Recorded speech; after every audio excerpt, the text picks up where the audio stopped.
Good morning and happy Super Bowl Sunday. Yes, we're going to get into this crypto market preview and weekly market prep. The market is going to be going 23/7 before you know it, so might as well get used to it now. But in general, the crypto market is looking very green on this lovely Sunday morning.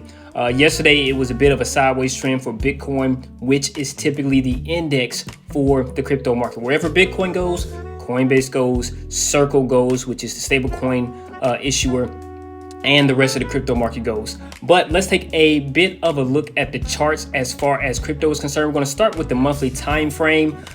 First, looking at this prediction by many who said that we were going to go into another crypto winter, similarly to what happened in 2022. But I would have to counter saying the only reason why we are pulling this heavy, and we pulled so heavy last week, and not even last week, but starting the Thursday before that, when the Senate was at the point of passing the Clarity Act for the crypto industry, and it didn't go through, that's when the drop happened. That's when sentiment as far as crypto and it going forward with regulatory authority just dropped. So I think it's Congress's fault that we're here, but we will see.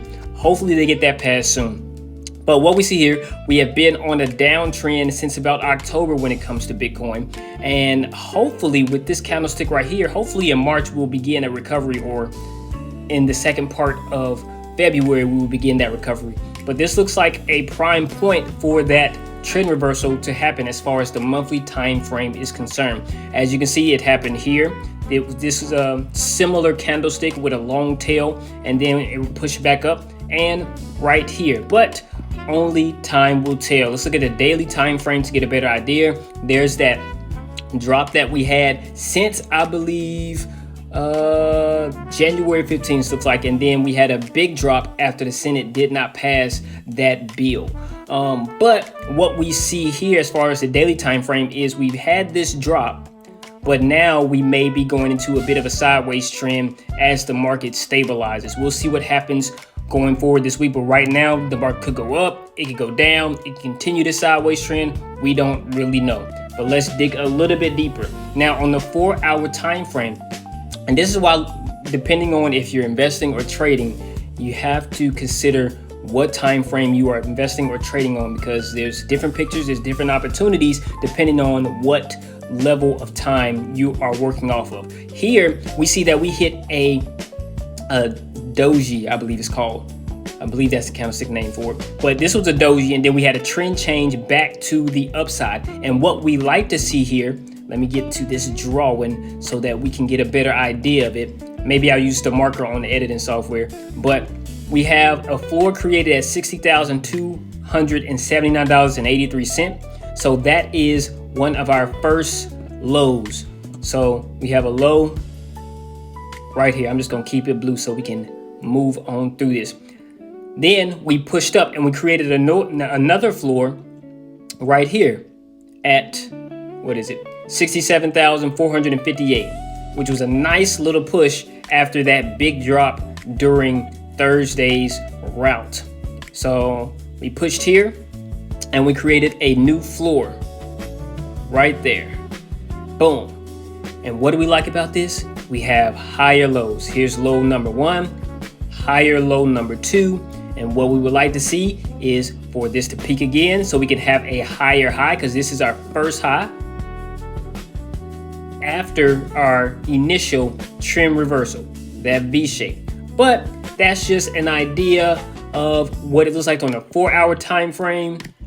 Let's look at the 1 hour, see if it gives us any other clues of where it might be going. We love to see this on the smaller time frames. We have a low right here and another higher low. So essentially we have 3 higher lows. And right now on the hourly time frame, we are pressing against this most recent ceiling of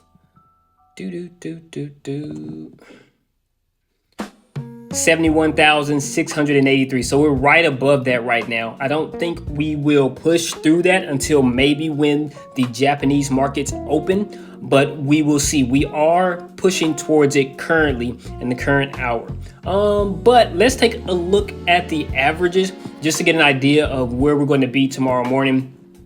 during the pre-market, and we will move on to a little bit of news after that. When you go to our averages, we're gonna go to the S&P 500. We did close very well last week, but we're gonna see if that continues or if it was just a false push back to the upside. If this market is going to continue its typical last 3-year cycle of pulling back until May, June, and April, May, June, and then pushing back to the upside with the majority of the market, but we will see on Monday. But as far as the daily time frame, we had that big green candlestick on Friday, which was a great push in the market, great for the portfolio. If you did buy the dip, you could have sold out of some of your positions on Friday after buying in Thursday or all last week and just had a profit if you're looking for short-term profits and gains. But yeah, it was a solid Friday. Let's go to the 4-hour time frame, and we see the same thing. We're still working on that V-shaped trend reversal. We want to see this bounce back up to the upside and head towards this ceiling of 6,993, which we marched out last week. Let's go to the hourly time frame.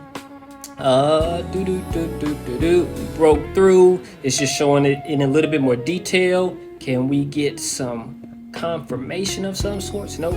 So we're just waiting on this to confirm that it's going to continue pushing up, and which we're going to have to wait till Monday after market to get a better idea of it, or intraday trading. But the market's looking solid right now, and we are still in general on the daily time frame heading in a heavy downtrend. This would be a higher low if we bounce back to the downside. But other than that, I want to talk about Japanese markets. I believe today, Prime Minister Takaichi, which I love her, she's doing a similar administration run to what Trump has done with America. She's putting Japanese and the Japanese culture first, the Japanese economy first, and building it from the inside, which is more than likely why the Japanese markets have been doing so well. I believe the Japanese market rose about 50% as far as their market index last year. And with that momentum, it's still pushing this year, which is one of the reasons why I bought into a global ETF or Japanese ETF along with the Korean ETF, which is doing phenomenal. But in general, on the year, the Japanese ETF is sitting at about 10.73% compared to the S&P 500 right now, which is sitting at around plus 1.27%. That's why you should invest globally. But let's go back to that Japanese stock. Now, basically, there is a vote happening today, initiated by Takaichi. She held this snap election because of her popularity in the country to gain more political power for her party in the lower houses of their government. So that's going to be big news. I'll probably report on that tomorrow morning during the pre-market hours, and we'll see. But their stock market is doing great. I do recommend buying into an ETF, or if you have the opportunity to get onto a brokerage like Interactive Brokerage to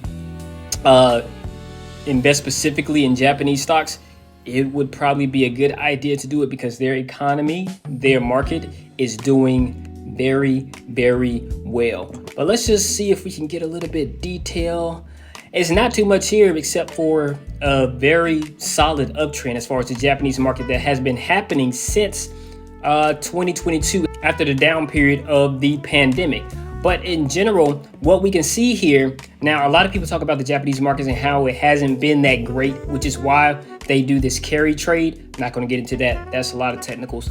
But in general, what we can see is there was a period called the Dead Decade. I don't know what it's specifically called during in Japanese culture where their market was just, it wasn't progressing. It wasn't pushing upwards. It was just a sideways trend, similar to what the Chinese market is still doing today. I could go into detail about that, but the Chinese market, I wouldn't invest in it unless you are a trader, not an investor for the long term.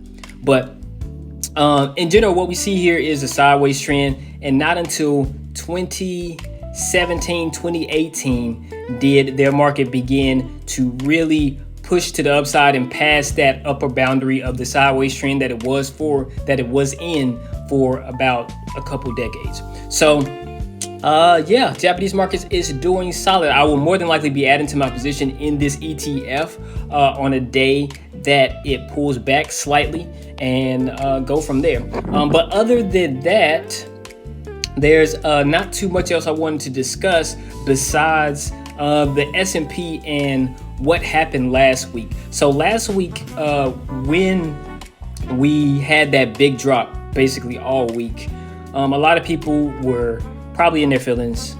You were too.